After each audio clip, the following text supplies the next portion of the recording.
Hammaga salom. Xayrli kun qizlar.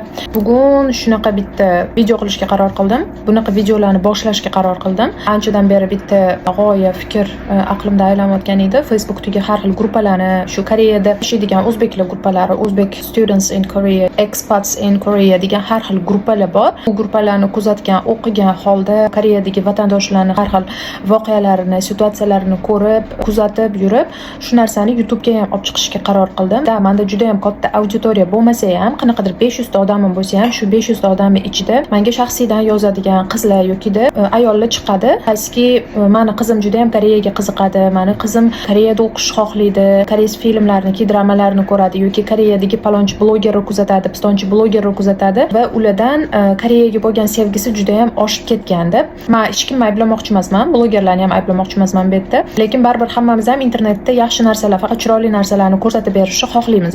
Lekin bu men aytayotgan, men kuzatadigan gruppalarni, Telegramdagi gruppalarni yoki Instagramdagi gruppalarni kuzatganda, ichidan kuzatganda, sizlar уже har xil tomondan qarashni boshlaysizlar, ya'ni adekvat qarashimiz kerak bu narsaga. Shuning uchun ham shu 500 ta odamni balkim qanaqadir bitta, ikkita, uchtasiga foydali bo'lsa ham, fikrini o'zgartirmasa ham, lekin har xil rakursdan ko'rishiga bu narsa sababchi bo'lar deb shu videoni olishga qaror qildim. Faqat bu videoni emas, bundan keyin Xudo xolisa davom etadi. Koreyaga borib o'qish, Koreyada yashash yoki o'sha aytganimdek savollar keladi dedim-ku, buning ichida koreysga turmushga chiqish, men kimga turmushga chiqqanman, bu to'g'risida savollar juda ham ko'p bo'ladi. Ya'ni koreysga turmushga chiqqanda qanaqa deb o'ylaysiz, opa, yokida siz o'zingiz koreysga turmushga chiqqanmisiz, turmush o'rtog'ingiz xorijlikmi, nima deb o'ylaysiz bu haqida deb meni masalan fikrimni so'raydiganlar mana shu YouTube'dan bo'ladi ko'pincha, chunki Instagramda chiqmaydi. Chunki bizda kosmetika ishlaydi asosan. Xullas, shularni hisobga olib, bitta shu kichkinaginini proyektcha deymizmi, shunaqa uyda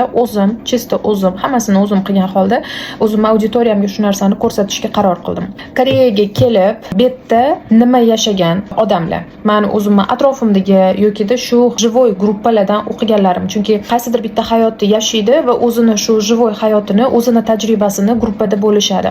Meni o'zimni atrofimda ham studentlar yokida ayol qizlar, onalar, farzandli onalar yokida turmushga chiqqan, koreysga hattoki turmushga chiqib bir necha yildan beri koreys bilan yashab kelayotgan tanishlarim bor. Meni o'zimni to'g'ridan to'g'ri tanishim.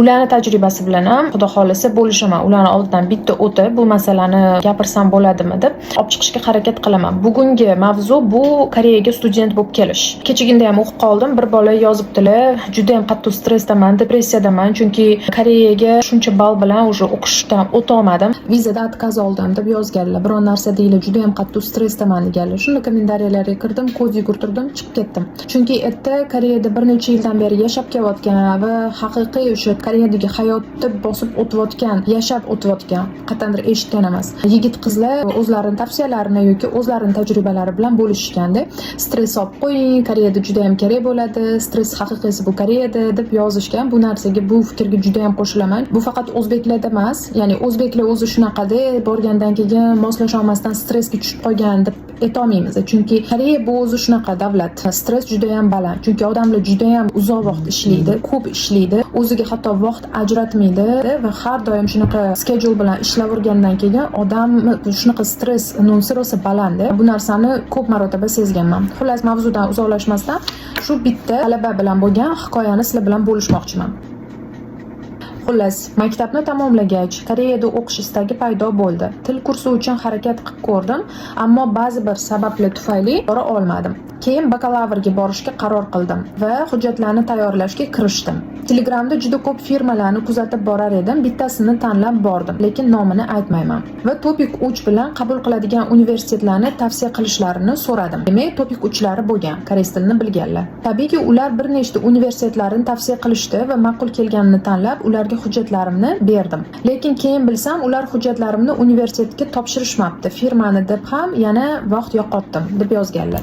Mana shu firmalar konsalting bo'yicha ham juda ham ko'p gapirishadi shuni. Demak, Keyin 3-daraja bilan qabuli yopilmagan boshqa bir universitetga topshirdim. Topik darajam bilan 1-semestr uchun 100% scholarship bilan grant olganlar, demak, Koreya universitetlaridan bittasiga, o'zlari xohlagan universitetga.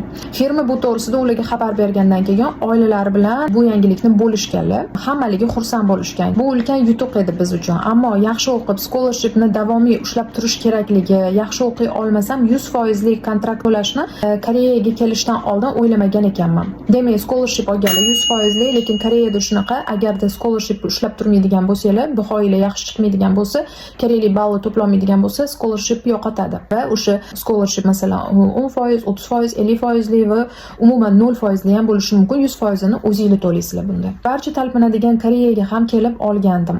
Ammo ishni nimadan boshlash, nima qilish kerakligini bilmasdim. Covid sababli o'qish onlayn va men vaziyatdan foydalanib TKPga chiqishni boshladim. TKP bu qo'shimcha ish, qanaqadir har xil ishlar bo'ladi. Kunli ishlar, kunli pul to'lanadigan kunbay deydi-yu, xuddi shunaqa ishlar. Kechasi bilan TKPda ishlar, ertasiga esa onlayn darslarga qatnasha olmay uxlab qolar edim. Boshidanoq Koreyaning qo'l mehnati ortidan keladigan puliga chalg'idimmi, keyingi semestrdan kontraktim 100% chiqdi.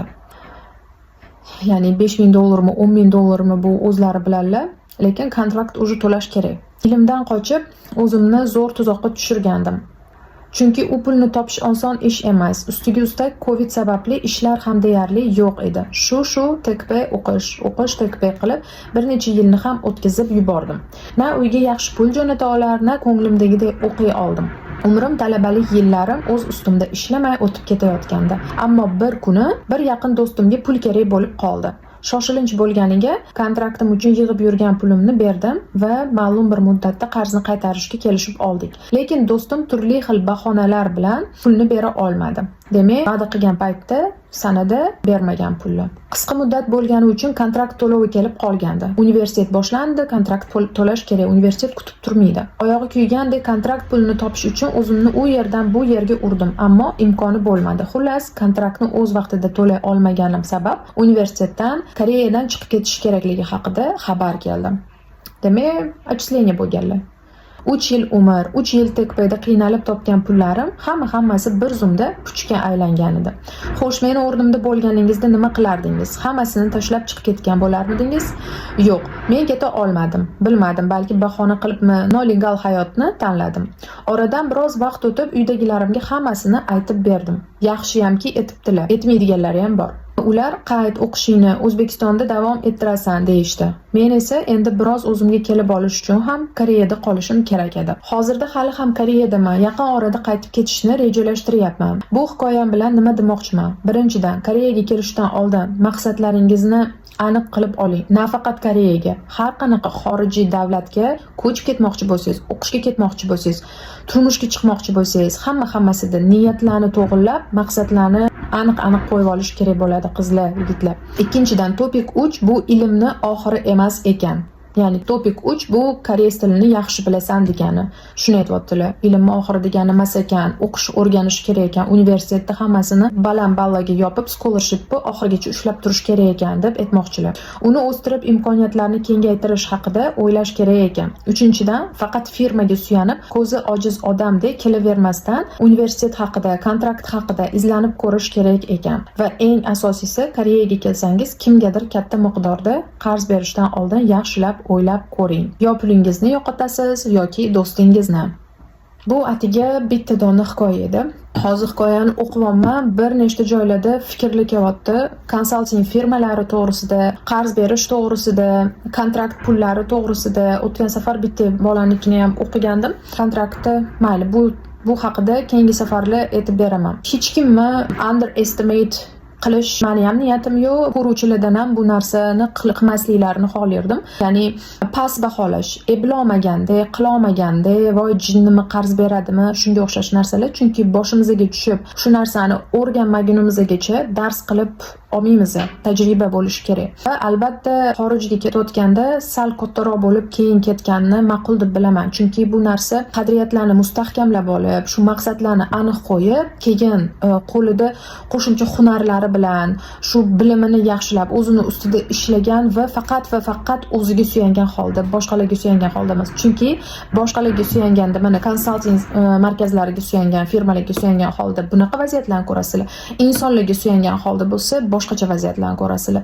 Unaqa holatlar ham bo'ladi. Ya'ni insonlarga suyanganinglarda sizlardan foydalanmoqchi bo'lganlar, juda ham ko'p storieslar bor. Bu haqida keyingi videolarda, xudo xolasa, o'qib beraman, gapirib beraman.